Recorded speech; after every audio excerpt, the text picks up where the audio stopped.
So what's going on? It's Ty at Bets N Banter. I'm your host. So what we're gonna be talking about is the NCAA championship.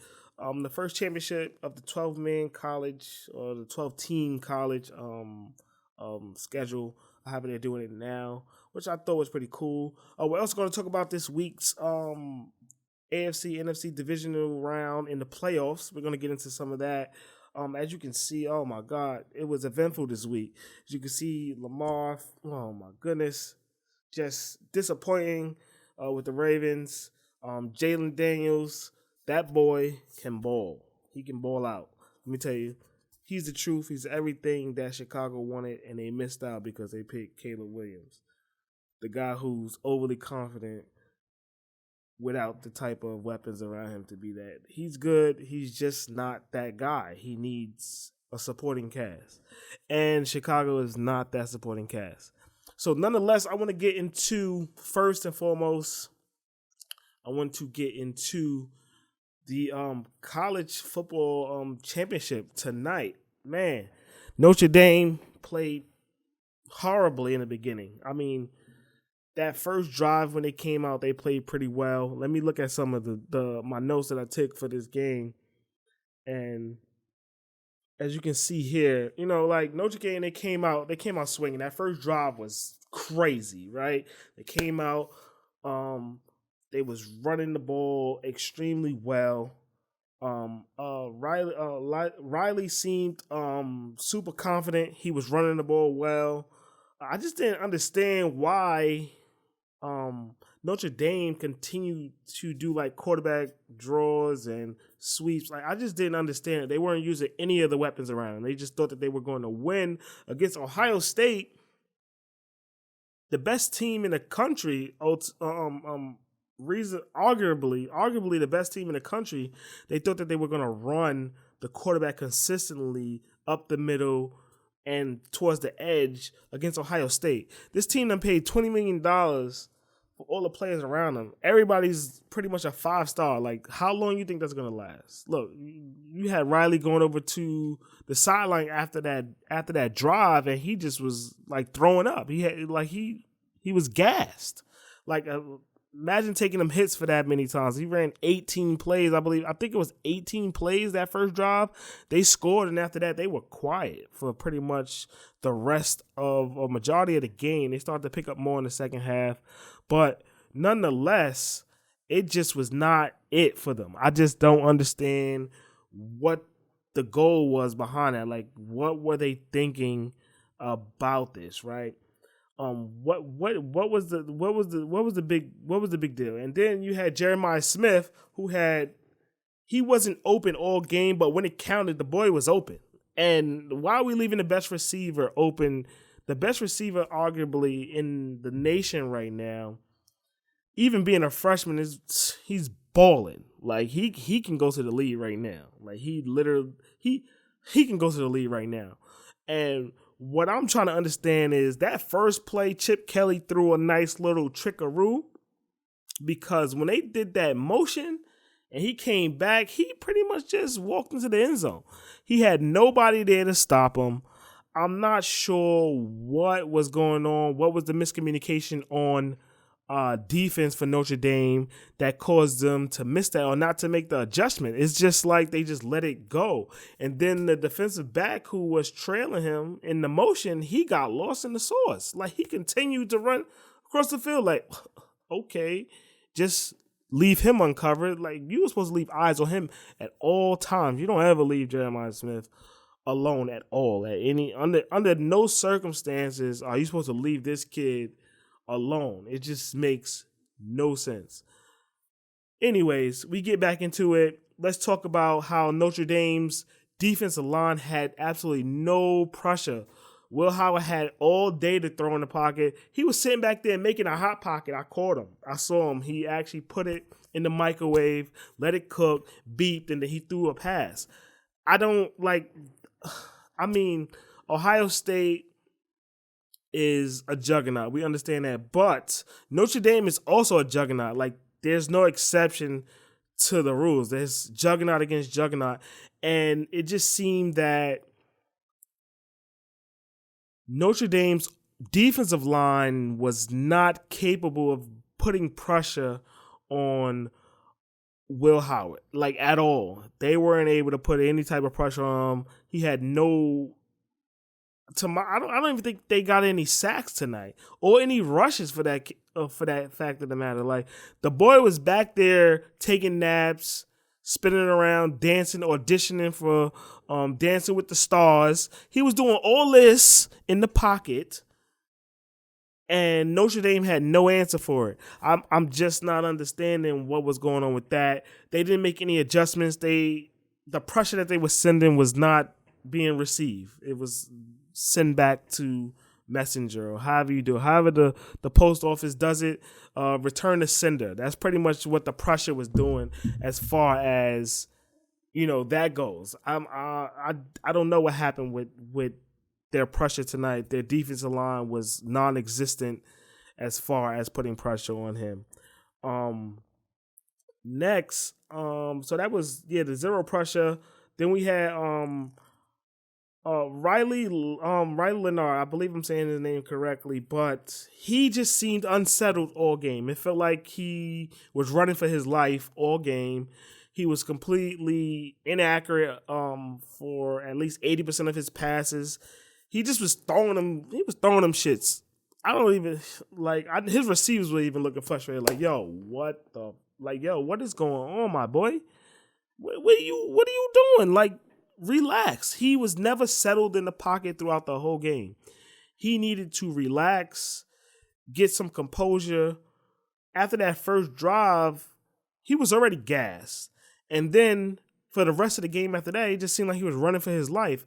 In certain cases, unnecessarily. Like, what? Like, relax, bro. Get your composure. Chill out.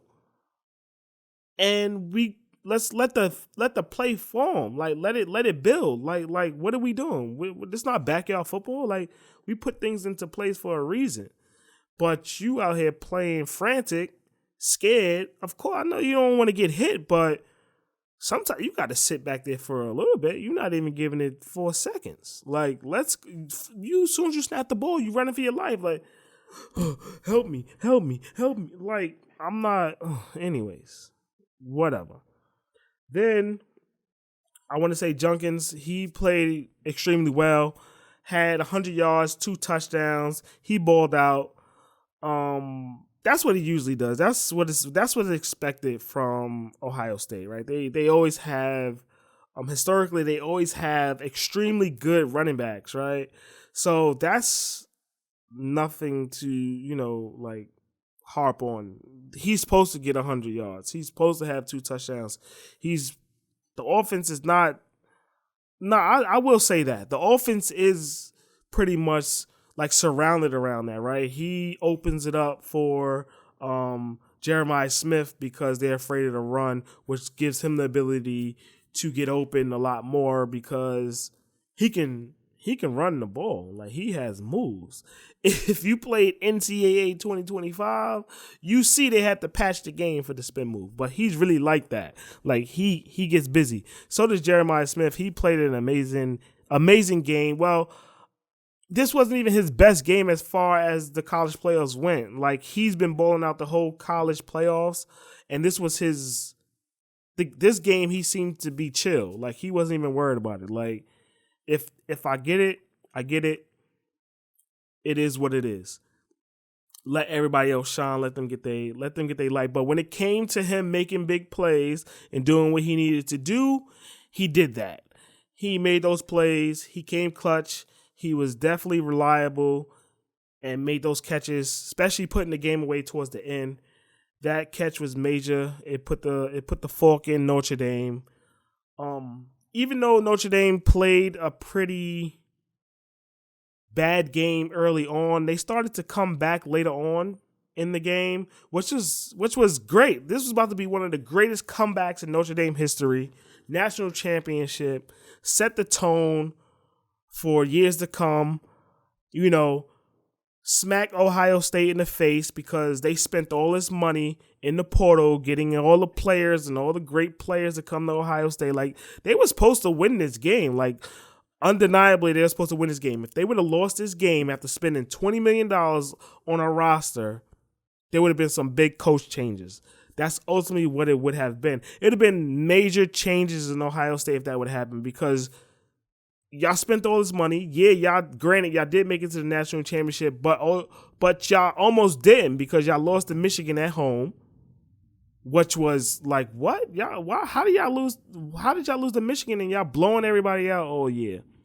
So losing that game to Michigan, starting at the 8th seed, coming up, playing all the way throughout the playoffs, beating Oregon, which was high powered, but we all knew Oregon was gonna fail at some point in time. That usually happens with teams who are like that. Like Oregon, they never show up when they need to. Like in those games that matter, against competition that matters, they usually don't show up. And now that they're in a conference that's known for playing defense, this year they came in, did their thing, but I don't see that being the norm for them, because they're playing against teams who play defense.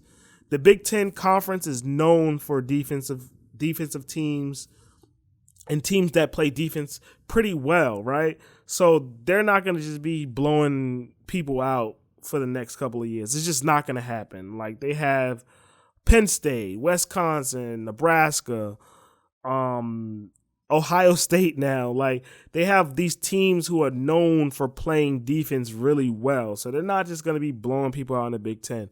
But enough about the Ducks. We're going back to Ohio State and Notre Dame. Nonetheless, Notre Dame was supposed to win this game. Hats off to them. If they didn't win this, it was going to be a lot of changes. So they needed this win. Notre Dame is doing good. They did great as far as coming back into the game. Missing that field goal played a big role, and letting Jeremiah Smith catch that pass towards the end put the fork in us. If they were able to get that stop, it would have probably went into overtime. Good chance to win to overtime, and with the momentum, Notre Dame would have won it. And then all Ohio State fans would have been crying with their $20 million roster. But it is what it is. The college season is over. It was super exciting. Of course, I was watching Colorado a lot of the time because, you got to go with Coach Prom. You got to go with Coach Prom. You know what I'm saying? If you're not on that bandwagon, I don't know what you on, because that's everything about culture and just being part of, building something from the ground up. Last year, they did not do great. This year, they did extremely well considering what they did last year, made it to a bowl game. They didn't win. BYU was a much more prepared team and better put together team. And I also think Arizona State would have beat them as well, just because they are just more prepared. In my eyes, they were more prepared teams. They're more equipped than Colorado at this point. But moving into the future, how the recruiting classes are going as far as what Prom is doing up there, Ohio's going to be something to be reckoned with over the next couple of years, especially if Prom stays there. I hope he doesn't do no bull crap and go over to the NFL following his son and Travis. I just don't think is a place for him to be at. I think he needs to stay there and harbor and foster those kids up there and over there in Colorado. I think that's the place for him and where he needs to stay. But that's it for college football. We're wrapping that up. So I'm going to get into some of the NFL. This was the divisional round of the NFL. So it was the NFC AFC divisional round. So the games we had was KC versus the Texans. Then we had the Commanders versus the Lions, Rams versus Eagles, and then we had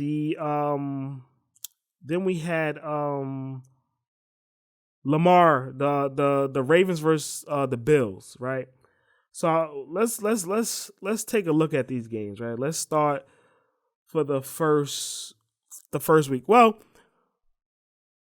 I forgot. Like I said, this is also Bets N Banter, right? So I forgot to put the bet part in there. So for that national championship game, I did put my bet on the money line for Notre Dame, but I did something unusual because, as you all know, betting is never personal. What you like, your team that you like, a player that you like, we go off of our advantages. But tonight, just for fun, I went for Notre Dame just for the culture. Fuck it. I'm going to just be completely honest. That's what I went for, the culture. I wanted to see Notre Dame win, and that's who I wanted to bet for. Ohio State was the not the underdog. They were picked to win. Like, everybody thought that they were going to win. They were the favorite. They were supposed to win that game. They did. If Notre Dame would have won, I would have won that bet. I put a little $50 on it with the boost, 50% profit boost. What was that? As a matter of fact, let's see. Caesars. Let's get into that. So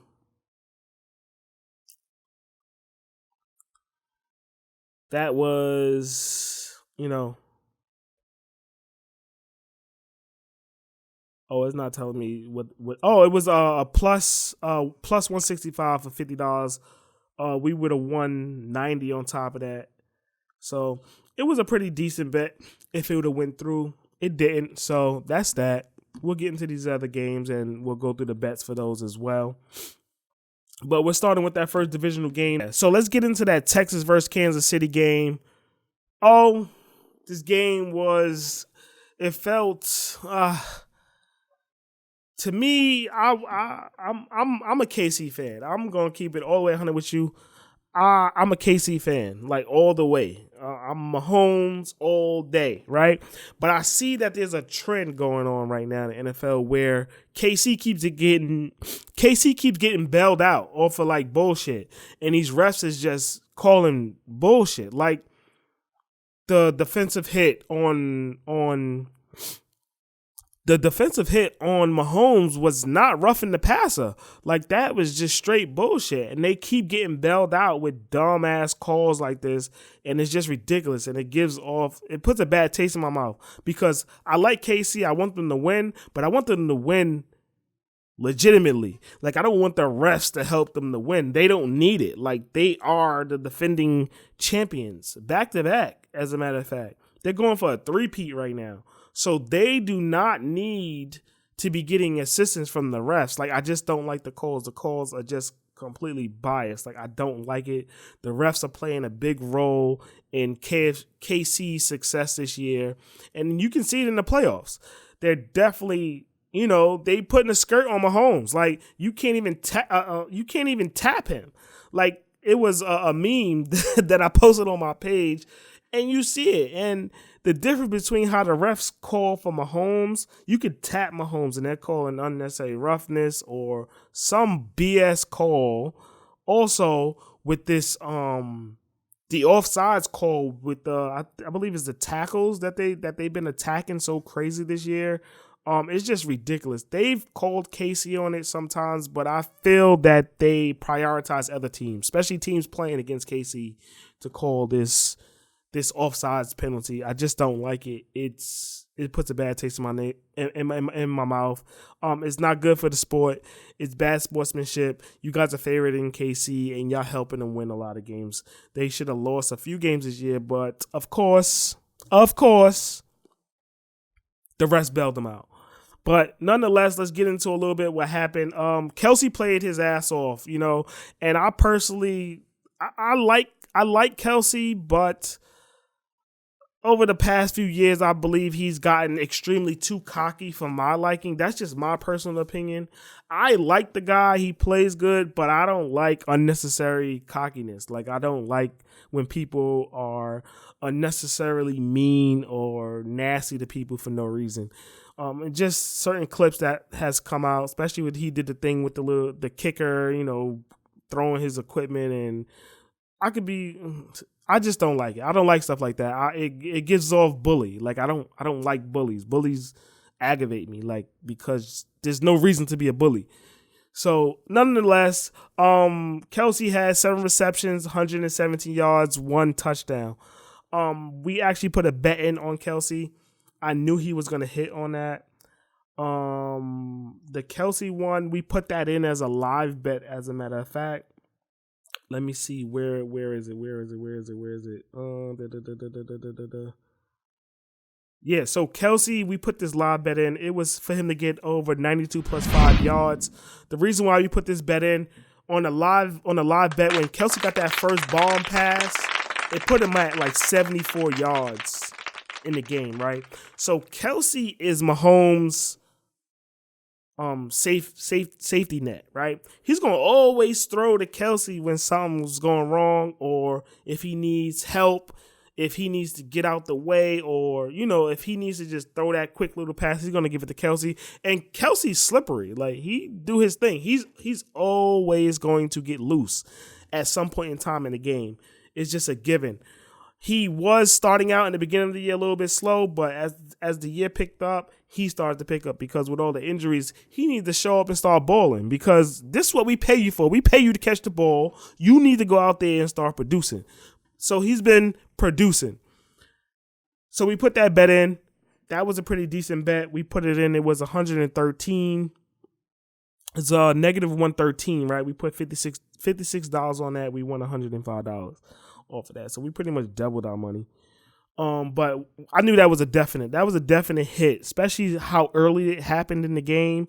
I knew he was going to hit over that 92.5. I knew he was going to hit over that. It's just a given.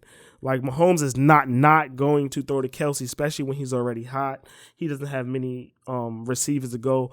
And Xavier Worthy was playing horrible that game. He was not performing at all. He was not giving a good game. He was not playing a good game at all. Not what he's traditionally known to do, right? He's usually reliable. He did not play well. I believe he had like 2 important drops too.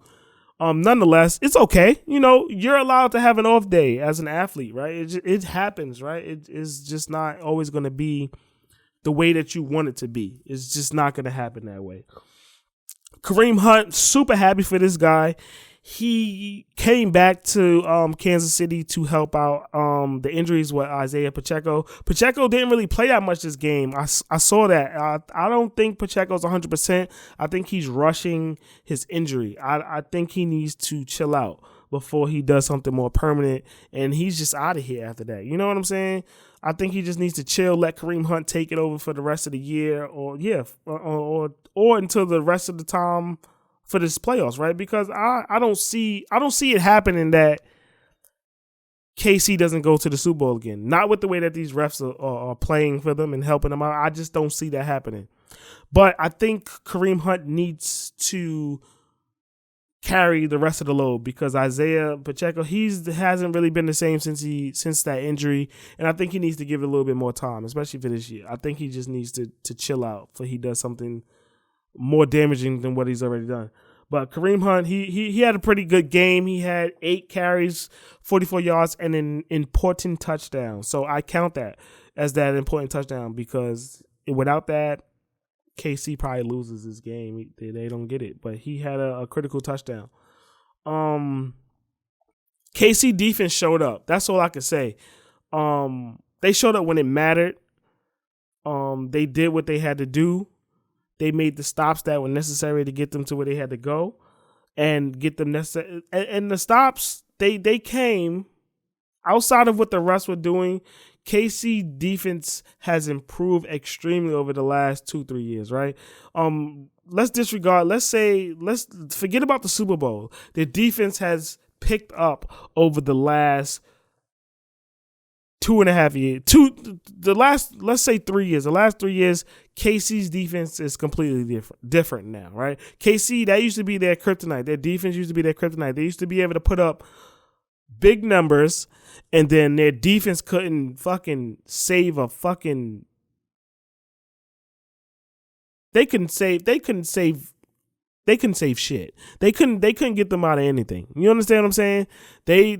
KC had to outscore you pretty much in every game that they played, because that's essentially how they were built. They were built to be a high scoring offense, and the defense just fell short all the time. So that's why they had to outscore you so much. They just had to outscore you. But now KC can, this whole year it wasn't necessarily an outscoring type of a thing with them. They actually had a lot of close games that the refs helped them out with. But outside of that, that defense held up. And Chris Jones, he's just a beast. Like, he shows up. Anytime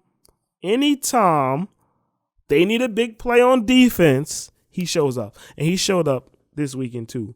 So that's kudos to him. So Mahomes, he played a decent game. I wouldn't say it's his it wasn't a stellar game for him. He had 177 yards, 16 out of 25 and one touchdown. So yeah, he had 177 yards, 16 out of 25 for one touchdown. He did what he had to do in the Mahomes way. Still continue to ball out. I like Mahomes. I like him. I like his character. I like what he's done. I like where he's came from. I like that, he faced adversity before he became Mahomes. Mahomes was losing. He wasn't making it. He was pretty much doing what Lamar's doing, making it there and losing in the round that he shouldn't be losing it. But now he's a 3-time Super Bowl champion. 3-time Super Bowl champion, going for a fourth ring, which I think is very likely for him to get this year. So we'll see if Mahomes does that. He's already goated, but he's going to be super goated if he gets that, right? The youngest quarterback to ever do it. I think it's possible, and I wouldn't mind seeing it, especially since Lamar's out now. I definitely wouldn't mind seeing it. Only person I would want to see win the chip over him is Jaden Daniels. That is it. Outside of that, I don't even care about anybody else winning it besides those two. Nah, I take that back. My boy Jalen Hurts. I wouldn't mind seeing Jalen Hurts win it too. So I got 3 quarterbacks that I wouldn't mind winning, but to prioritize them all, I ultimately Jaden Daniels I would want to see win more, right? Rookie of the year, coming into Washington, who has historically not been good for the last few years, comes in and wins a Super Bowl. Crazy. Yesterday price is not today's price. Once he does that, it's over. Contract restructure. You're going to get more people wanting to come to the Commanders. I hope they change their name back to the Redskins because this Commanders name is trash. Who idea was this? Who said we had a problem with the Redskins name? No, we did not agree to that. I don't know who agreed to this. Anyways, like I was saying, out of the two, I would want to see Jalen Daniels. I hope I'm saying his name right. Yeah, Jaden Daniels or Jalen Hurts over Mahomes, right? But Mahomes is the third because he already got 3 Super Bowls. He needs to let somebody else get one at this point. That's just how I feel. He needs to let somebody else get a Super Bowl. But if he gonna do it, he better get it. That's a 3-peat. The 3-peat. I think I could be wrong, but I think that would be the first time in NFL any team does a 3-peat. That would be super dope. Joe Mixon, to close it out, he played pretty well. 18 carries, 188 yards, 1 touchdown. He did really good. He did really good. CJ Stroud played well. He just didn't have the game. I'm not even going to say the game. He just didn't have the pieces around him that he needed. He needed both of those receivers. He needed Stephon Diggs, and I forgot the other guy's name. He definitely needed them. If he would have had them, he would have had more weapons, and he would have been able to spread out the offense a lot more. KC would have had more to worry about with Stephon Diggs, Joe Mixon doing what he had to do, and I forgot the other guy's name. I'm sorry that I forgot his name. But if he would have had his 2-star receivers in, plus Joe Mixon, they would have been a lot more competition for KC, possibly even beating KC because he would have had the weapons. Because CJ Stroud played extremely well. He threw for 245 yards, 19 out of 38. His completions could have been a lot better, but you got to understand he wasn't playing with his starters. So it is what it is. If he would have had his starters, I believe there would have been a lot more competition for KC, and they could have possibly beat them. But that was the bet for that KC game. I want to move on to the next game. Yeah. So that was that game.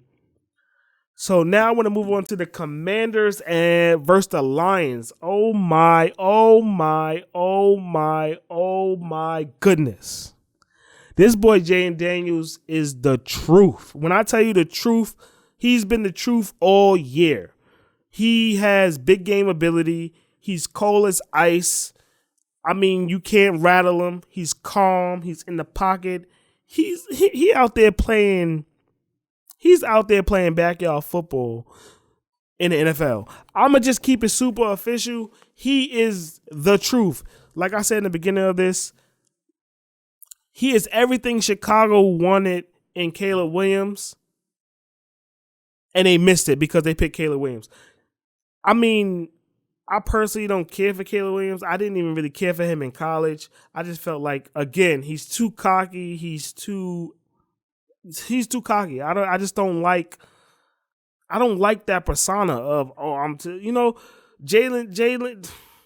Daniels. I keep saying his name wrong. My apologies, but Jaden Daniels is confident and composed, right? He know who he is. Like, he's not trying to convince you about who he is. He is who he is. Look at he had like 3 games this year where he won it on the last play of the game.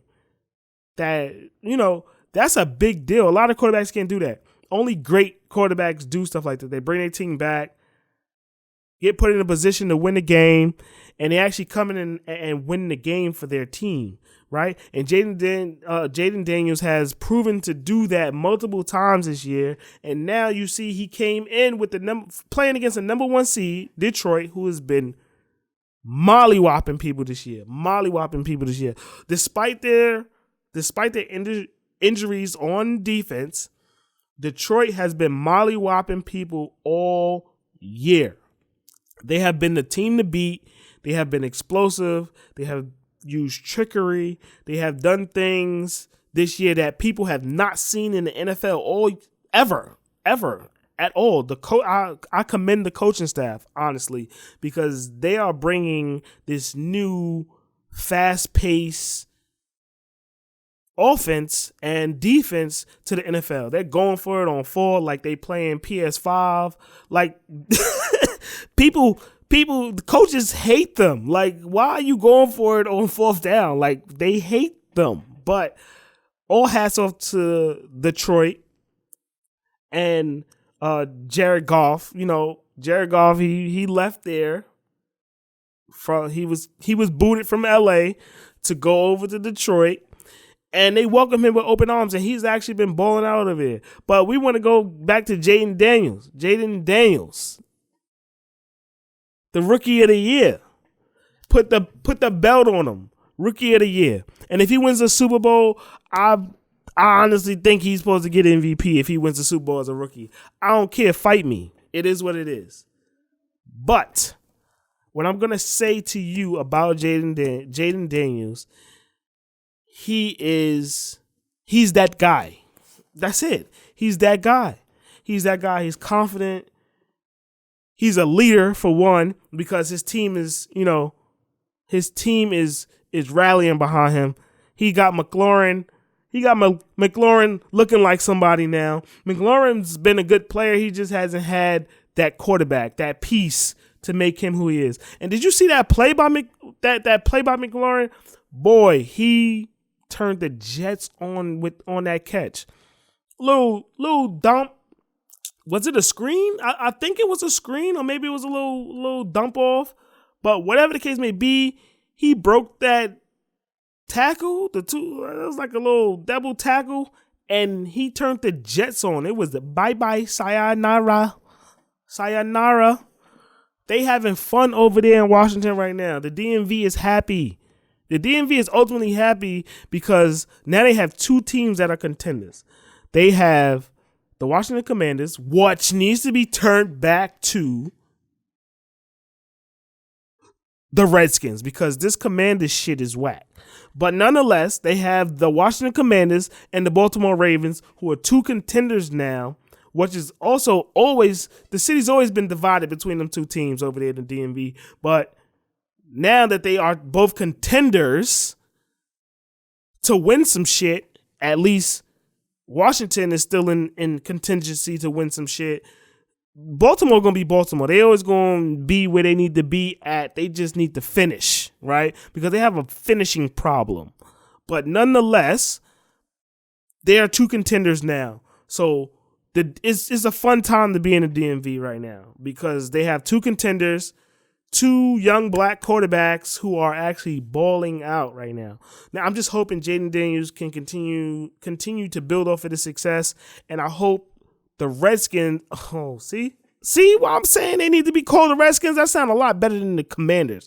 Nonetheless, the Commanders need to put some more pieces around him, make sure that offensive line stays healthy, or build it up a little bit more. Their defensive side, I know they got Bobby Wagner. I just don't know much of their pieces on defense, but their defense seems to be pretty decent and solid for where they are right now, right? They got to be some sort of defensively solid to be in the divisional final round, right? The NFC? Yeah, NFC Divisional Round, right? The divisional playoff championship, NFC Divisional Championship right now, right? They defense got to be somewhat decent, right? I know that they are if they got Bobby Wagner. Like I said, I know that they have Bobby Wagner in there. He's a super veteran. He's won a Super Bowl before with the Seahawks. He's played with greatness before. He knows what it's like to be on a good team. So I'm sure his pedigree is running through that locker room right now. And people are, they're coming together because they have something going on in Washington right now. The coaching staff and the new ownership, they're putting something together over there in Washington that's turning out to be pretty good. Now, I've never been a Washington fan, but I'm definitely a Jaden Daniels fan. So let's get into what this boy what he did. He threw for 22 for 33, 299 yards. I swear to you, no lie, those bet lines was up to like 300 and 380, 390 because the boy had 210 yards by halftime. And most of them yards came in the first quarter because he was slinging.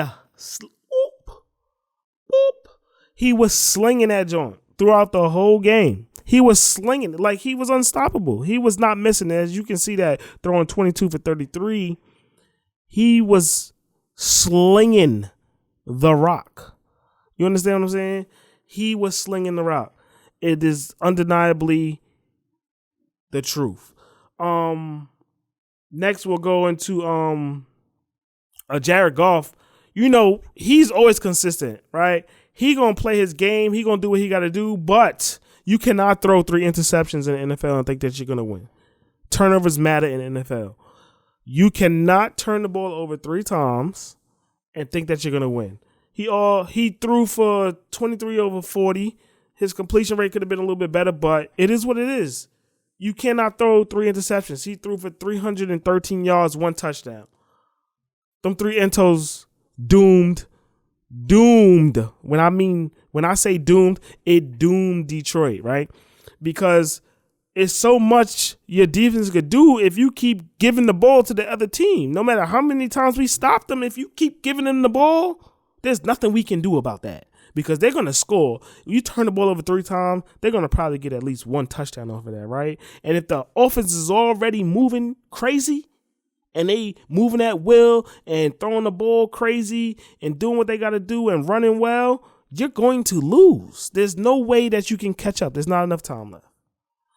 Jared Goff, Detroit, I'm sure Detroit still loves you. They're happy to have a quality quarterback, just like how they had in Matt Stafford. They got another good quarterback in you, right? But you cannot turn the ball over 3 times. I don't care. I don't care who you are.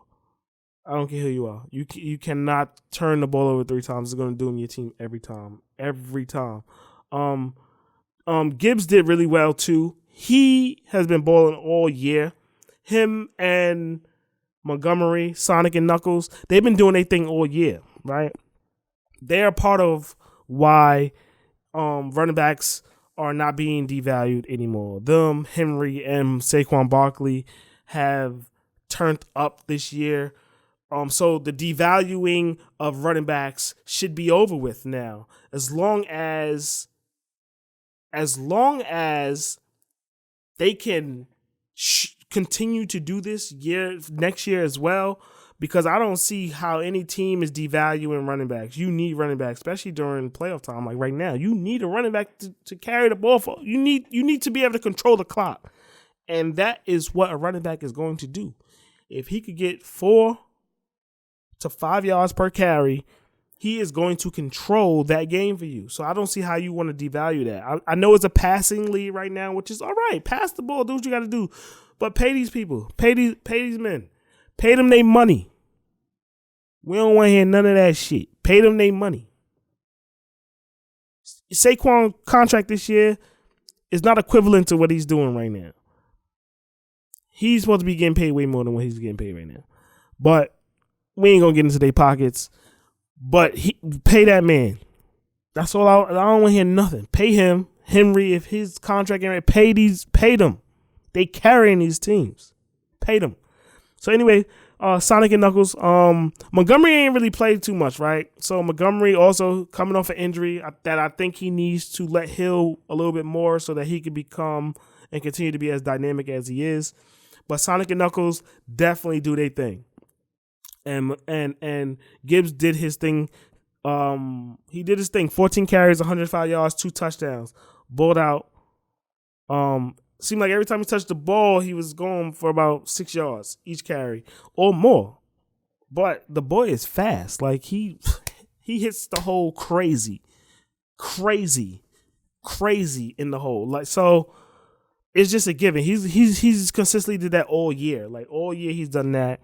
That's one of the reasons why Detroit has been good, right? So they had Sonic and Knuckles, and then they also had the reliable Amon St. Brown, who's also a beast, right? He does his thing. He started out a little bit slow in this game, but he's a reliable receiver. Like, he's always going to be reliable. When you need him, he's going to show up. When you need that big catch in the game, he's going to show up. He's going to do what he needs to do, right? Amon St. Brown, he had 8 receptions, 137 yards. See what I mean? Like, he's reliable. He's going to get you those yards. He's going to put you in position to score. Ultimately, he's going to put you in the position to score. So the combination between Amon St. Brown and Sonic and Knuckles, they're going to get you. He's going to get you close, and they're going to finish. They're going to seal the deal. And then you got Jared Goff. When he's not throwing 3 entos, that's a winning recipe right there. That's a winning recipe right there. And that's why they did so good. That's why they were the first seed. But you know, being the first seed is actually a curse.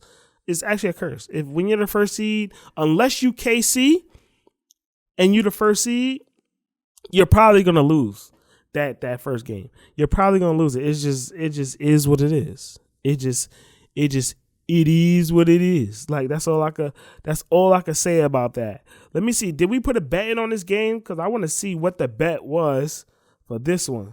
Let me see. Boom, boom, boom, boom. Allen. We'll get into that one. Saquon, Jalen. No. Jaden Daniels.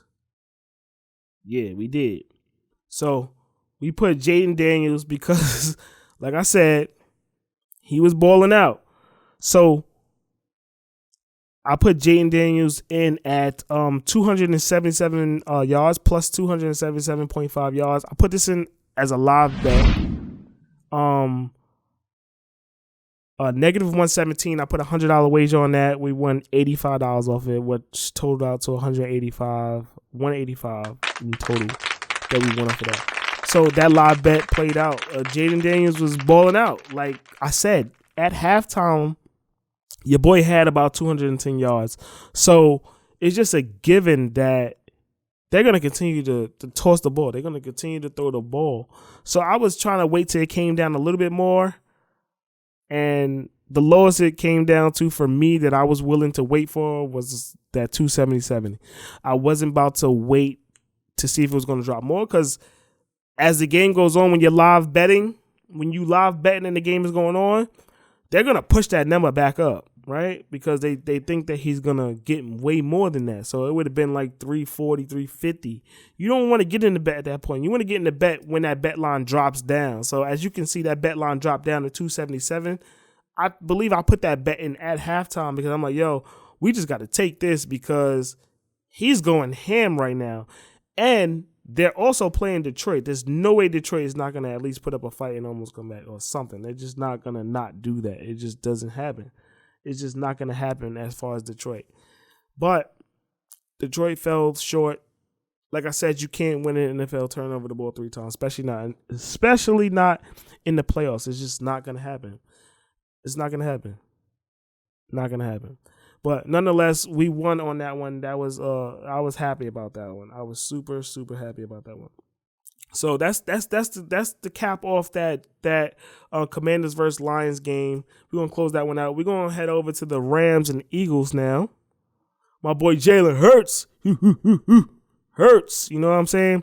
But really, that's Barkley team now. I'm sorry to say it. Fight me. That is Barkley's team now.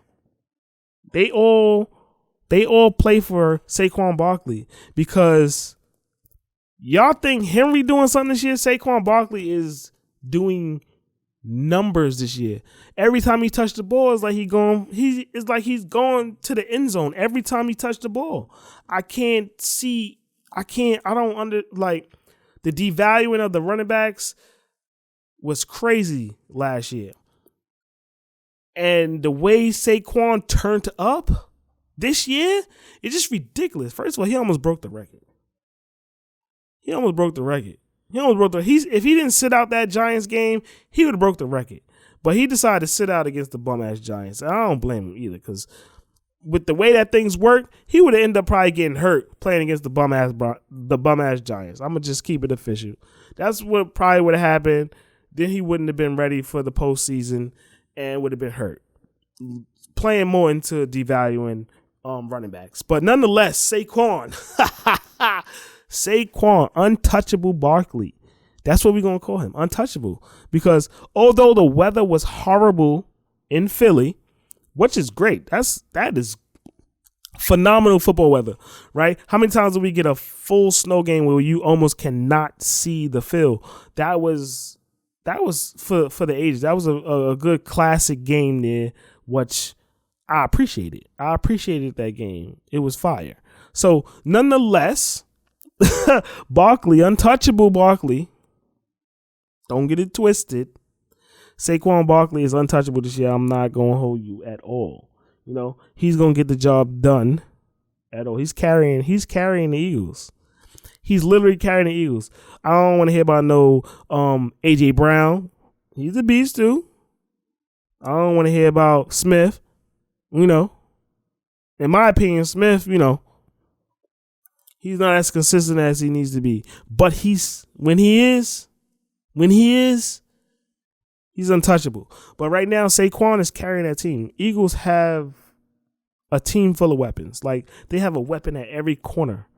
And Saquon just opens that up even more. He allows everyone to get open at this point because they're afraid that Barkley's going to get the ball and he's going to go for 80-yard touchdown, 60-yard touchdown, 40-yard touchdown. Like, this is what he's been doing this year. That's essentially what he's been doing this year. So Saquon had 26 carries for 205 yards, 2 touchdowns, and set an Eagles record. I believe it was the playoff record for the most rushing yards ever. So he's been breaking records all year. He's been breaking all the Eagles records, and I think he found his home. I think that's where he belongs. I know the Giants is mad. But Saquon not. Saquon not, because he wouldn't have been doing this with the Giants. He probably got hurt again playing with the Giants because they don't have nobody. You see, they don't have nobody, and they would have got that man hurt again, and he wouldn't be the Saquon that he is now. Saquon was phenomenal at Penn State. we knew he was going to be a phenomenal player in NFL, but these numbers are crazy. He's breaking records every game almost. So shout out to Saquon. I'm happy to see that you're doing great. I'm happy to see that you are balling out. Pay that man. Pay that man. Like I said, pay that man. Pay him. He needs to be paid. He's carrying the Eagles. So, Jalen Hurts got hurt. The Eagles were running a lot of, quarterback draws, quarterback sweeps, which made sense because it was snowing crazy out there. Passes were not going where they needed to go. It just wasn't happening. Jalen Hurts got hurt, unfortunately. I'm hoping it's not serious. I'm hoping he's prepared for this week coming. But Jalen Hurts got hurt, and he thugged it out through the whole game. He thugged it out the whole game and got his team to win. Of course, he has to credit his defense. You know what I'm saying? He got to credit the defense. And I believe the defensive line, Carter, he got to credit them. I believe that's his name. If I got it wrong, fight me. Nonetheless, he did what he had to do. He did what he had to do to get his team to win. Also, again, Saquon carrying the Eagles. Put it on his back. That last run, what is that, 80 yards? Come on. Put him on his back to win. You understand? Put him on his back. The Rams are a well-rounded team.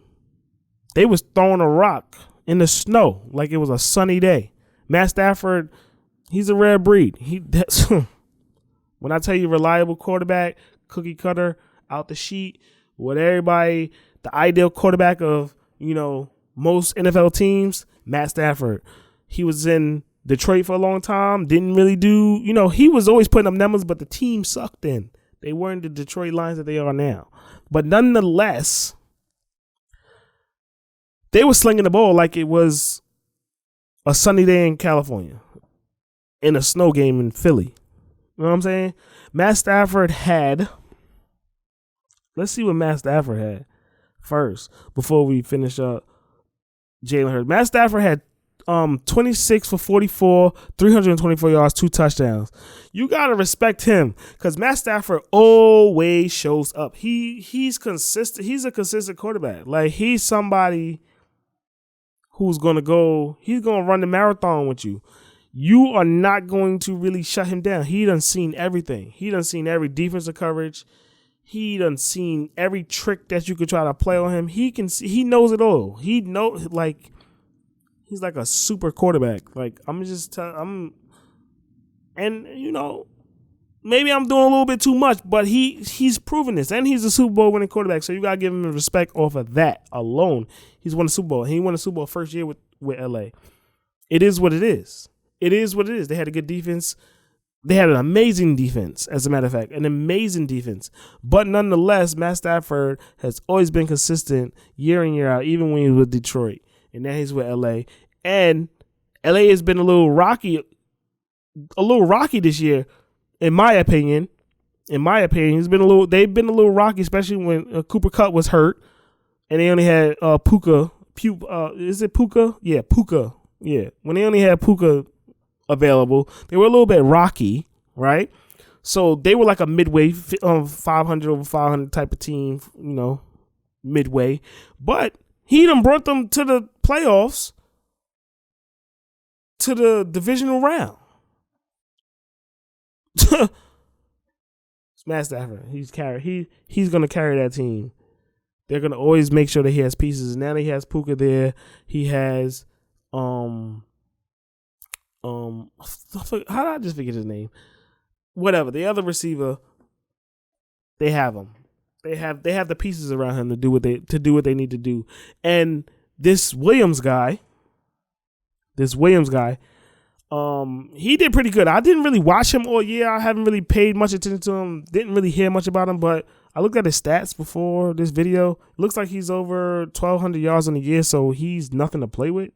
That's my fault for not paying attention to him or seeing his work and his work ethic or whatever the case may be. But like I said, Williams did pretty good.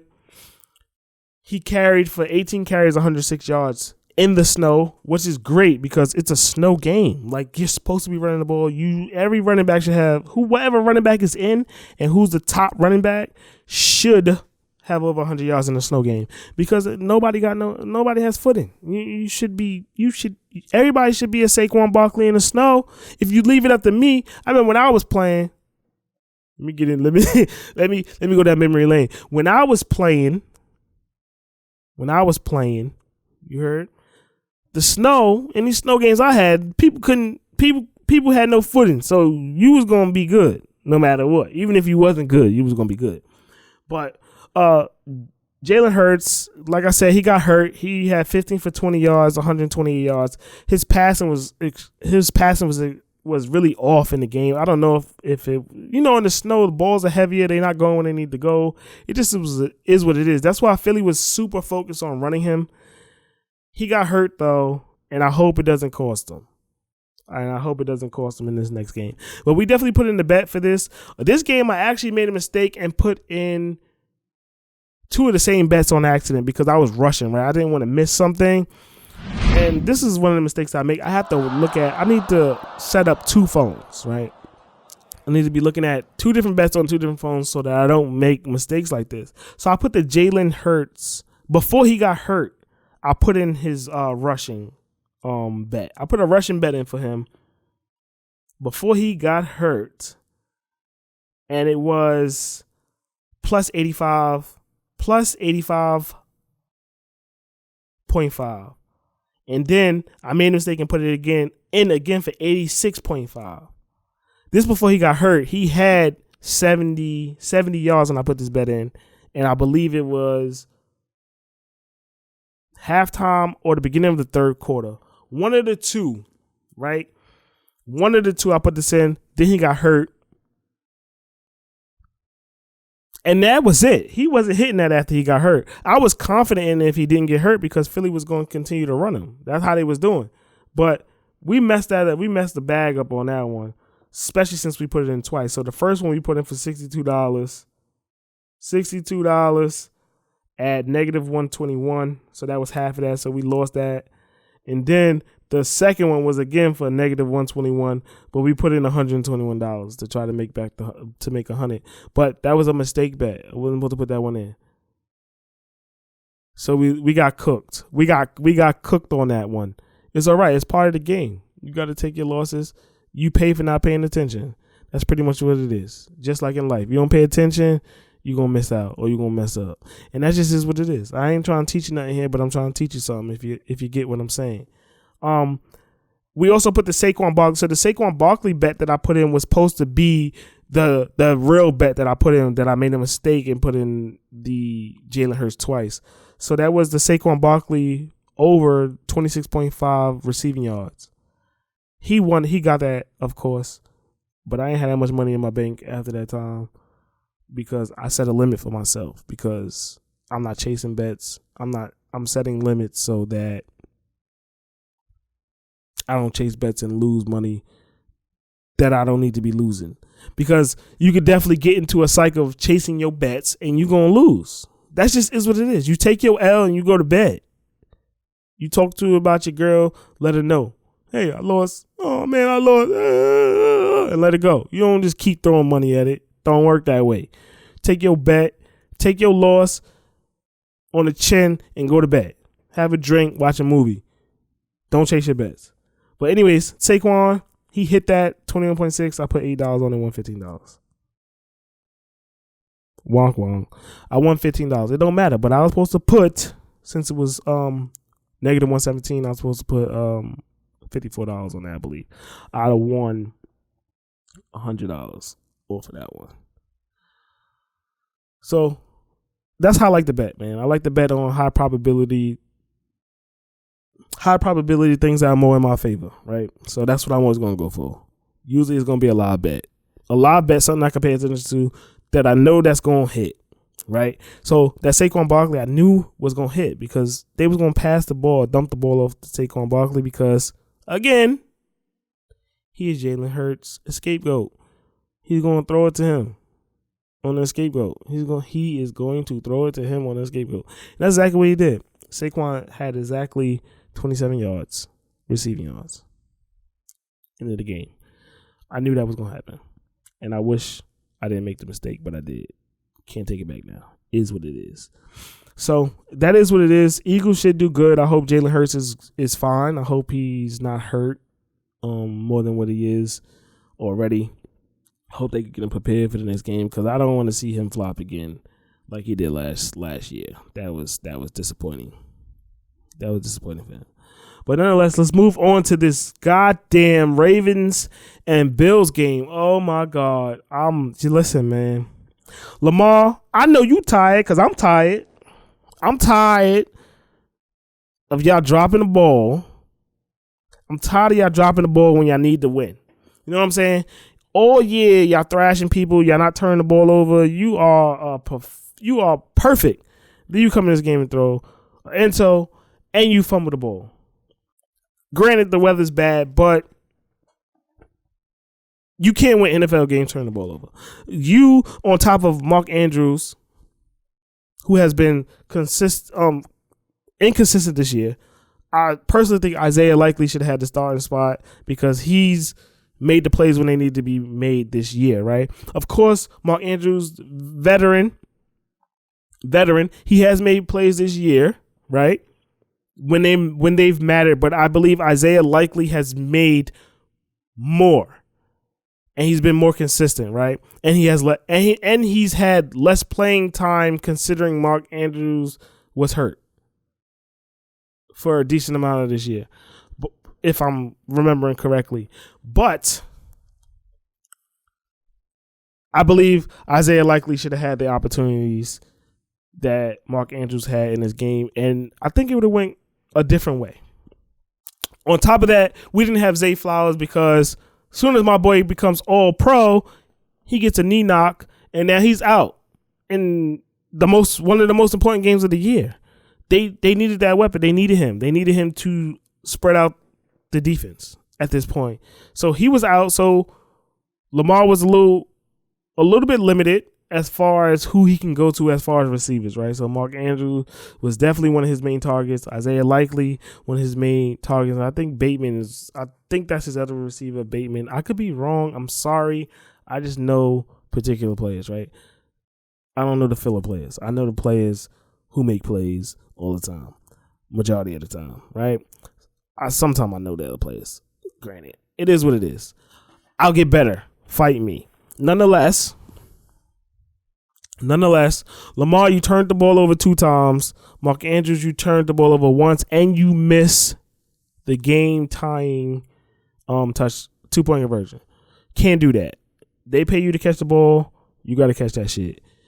I don't care if it's snowing. It is what it is. I'm sorry. I'm talking shit from a mic. It's all right. Yep, I'm here talking shit from a mic, but they pay you to catch the ball, so you got to catch it. Lamar, they pay you to throw the ball. You got to throw it and not fumble the ball. That's just it. You balled out. Oh, yeah, my dog. Besides, if you wasn't out, you would be the number 1 quarterback that I want to see win the Super Bowl because you deserve it. You ball out every year, do everything you got to do, carry a team. This year, you've improved extremely. You've thrown the ball, run the ball, limited turnovers. You have been amazing, and I just don't know what happened once this game happened. I understand the weather. It just seems like Buffalo's the kryptonite to the Ravens and Lamar at this point. Josh Allen and them is the kryptonite to them, just like Mahomes is the kryptonite to them, right? It's just facts. The facts are the facts. It's just year in and year out. This is what happens all the time. So Lamar turned the ball over 2 times. Isaiah likely, Zay Flowers was hurt and out of the game, right? Let's see. What did Lamar have in this game? Let's see as far as yards. Because I'm not sure. I am not sure what Lamar had. Give me 1 second, y'all. 1 second. Ooh, no. Why it keeps giving me... Yeah, NFL. So, we're here. Lamar had 18 for 25, 254 yards, 2 touchdowns, 1 interception. So that interception that Lamar threw blew my mind, right? Because it was so uncharacteristic of him. It looked like he just lobbed it up. It doesn't even look like it didn't even look like he meant to do it, honestly, right? It was heartbreaking. I don't like to see Lamar Jackson lose, right? Because he's the most coolest, chillest player ever, right? And he always takes accountability for himself, his team, and his teammates, right? So it's hard to see somebody like him lose, right? Because you can see he's truly tuned in with everything and everyone around him. So that's hard to see him lose. And I'm sorry that hurts a lot to see Lamar lose, because that's who I wanted to see win. That's who I wanted to see win the Super Bowl. It just is what it is. So now I got to go to my defaults. Because Lamar, grade 8, messed up this game. It's all right. Derrick Henry was a little slow in the beginning, but always Derrick Henry picks up throughout the game. You just cannot hold him. Big beast cannot hold him down all game, right? So he had 16 carries for 84 yards, 1 touchdown. Big beast cannot hold him down for too long. Like I said, Isaiah Likely was Lamar's number 1 target in the game. 4 receptions, 73 yards, 1 touchdown. I think if the Ravens gave Isaiah Likely the opportunity to catch that 2-point conversion, he would have caught it. I understand that they wanted Mark Andrews to redeem himself from that fumble, because he fumbled in the middle of the field, which was uncharacteristic of him. We could talk about historical shit, but it doesn't matter when you do it when it matters, right? You could not have fumbled in 300 fucking games, but if you fumble in the game that counts, it fucking matters at that point, if you understand what I'm saying. And also, you can not have dropped the pass in 300 fucking games, but when it comes to the divisional round, and Lamar, although he messed up twice in this game, he's bringing the team back. He brings his team back to win, put you in a position to win. Then he goes to his veteran to close it out and get that 2-point conversion, and he botches it. Can't happen. And in that post-game interview, I completely understand his frustration. He was mad at himself, and he was mad at Mark Andrews. It's completely understandable. I would be too. I would be pissed the fuck off too, because they worked so hard, they put a good team together, and now who knows if that team's gonna be back again next year like that, and how and as powerful, right? Because they can't hold all those players. They just can't hold all that talent on that team. These men want to be paid, right? They want to be paid. So the Ravens ain't going to be able to pay some of these people. So they're going to lose some defensive players. They're going to lose some offensive players. But you know who they ain't going to lose? They ain't losing the grade 8. They ain't losing him. He ain't going nowhere. I'm not sure what Derrick Henry's future looks like with them. Yeah. Zay Flowers, I hope he gets better. He's going to be able to recover. Congratulations on your All-Pro year. Great. Especially a great turnaround from last year, from you botching that game last year. But we're not even going to get into that. Nonetheless, the Ravens going to be all right, though. Because Lamar, grade 8, going to be grade 8 all the time. And this year proved that, how he can improve and become a master of the game. Throw for over, I think he threw for over 4,000 yards and rushed for over 1,000 yards. Come on. Give him the MVP. Give him the MVP.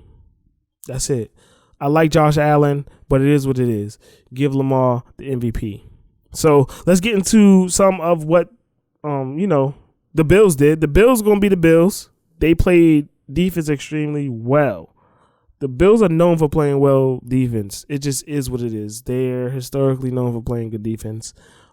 Josh Allen didn't have the best game. He didn't play stellar, right? He wasn't nothing to talk about for this game. He had 16 for 22, 127 yards, no touchdowns. It just was what it was. Cook played well.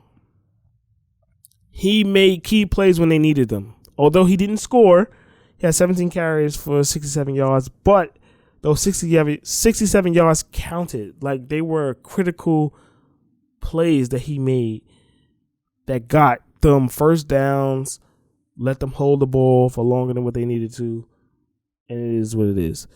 Coleman, the rookie, played extremely well, right? He's coming into himself. I like that because throughout this year, he's had difficulty, beating coverages and finding space in defenses, and also catching the ball. His job. He's had a problem with that too. He's dropped the ball a few times when he shouldn't have. Like I said, they pay you to catch the ball. It is what it is. I couldn't catch my shit when I played football. That's why I'm talking on this shit right now. Nonetheless, fight me. He's coming into himself. He had, I believe, 2 or 3 good catches this game. Consistent, did his thing. I think he also drew a pass interference call too, which was also great.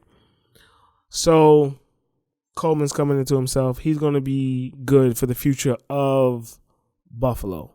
Also with Josh Allen and also with Cook. They're a good mix. I'm sure they're going to put more pieces around them. Defensive-wise, the Bills, like I said, they're historically good defensive-wise.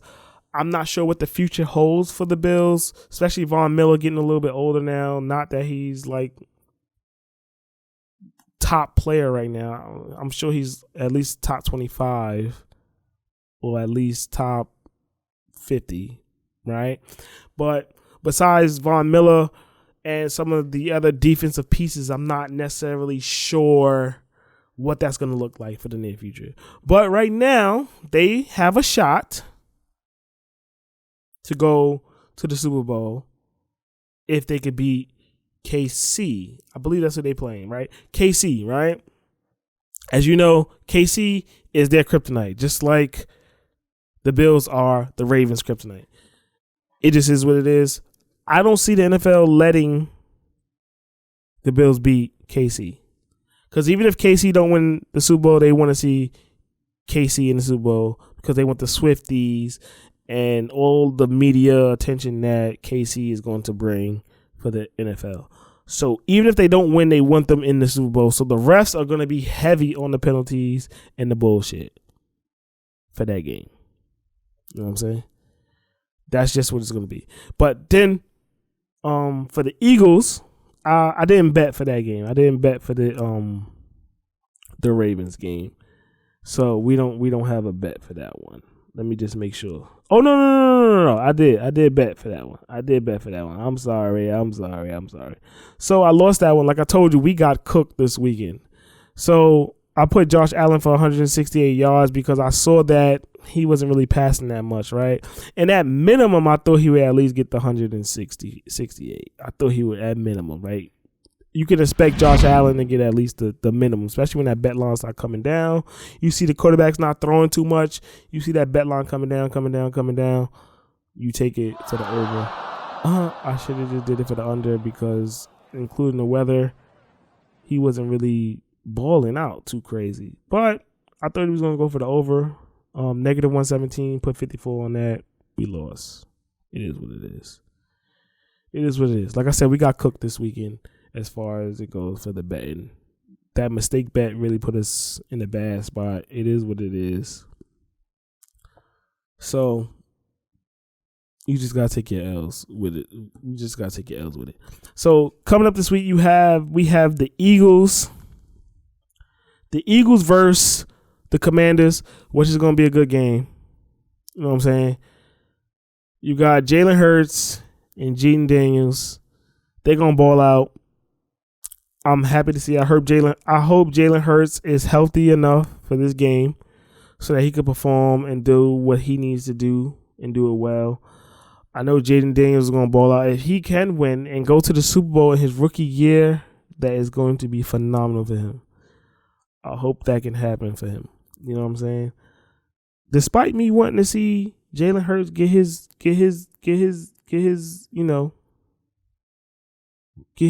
clout up. You know what I'm saying? I want to see that too.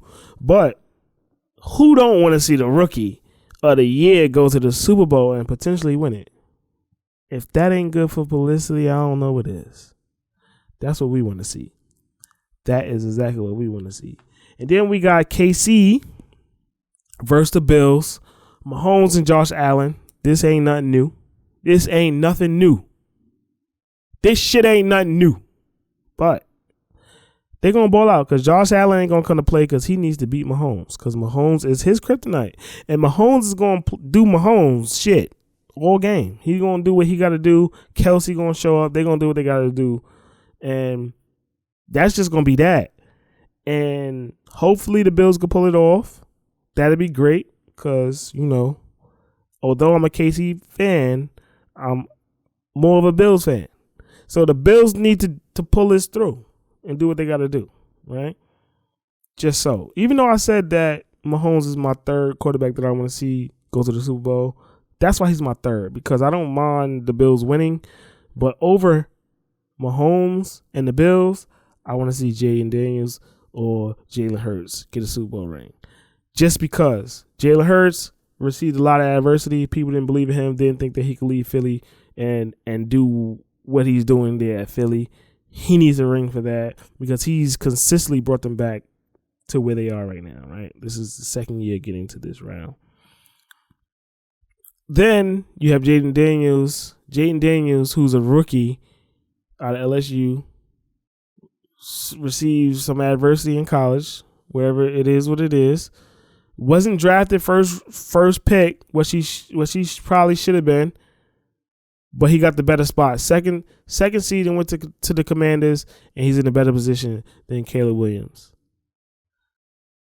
He couldn't ask for anything better than that. He got weapons around him, people who could play, pretty good defense behind him as well. So let's see what happens with that. So with that being said, this is Bets N Banter. I'm Ty, your host, and I appreciate you spending some time with me here today, going through everything. Next week, I'll come back at you with some more highlights, some bets, and, you know, some more sports talk, and seeing who's going to the Super Bowl.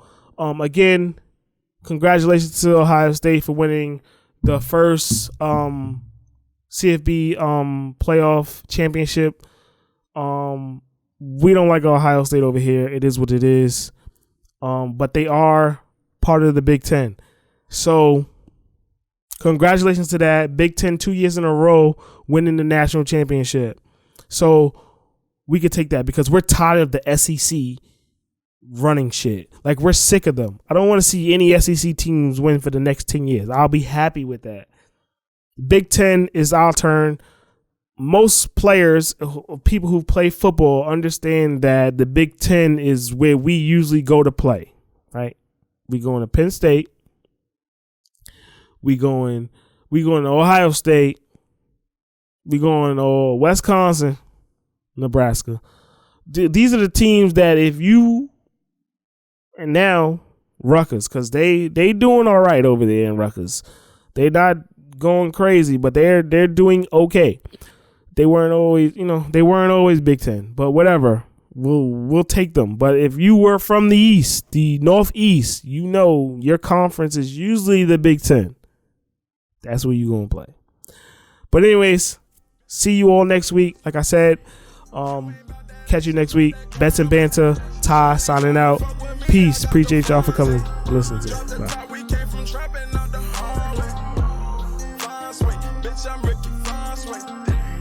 You ain't about that action, about that gunplay.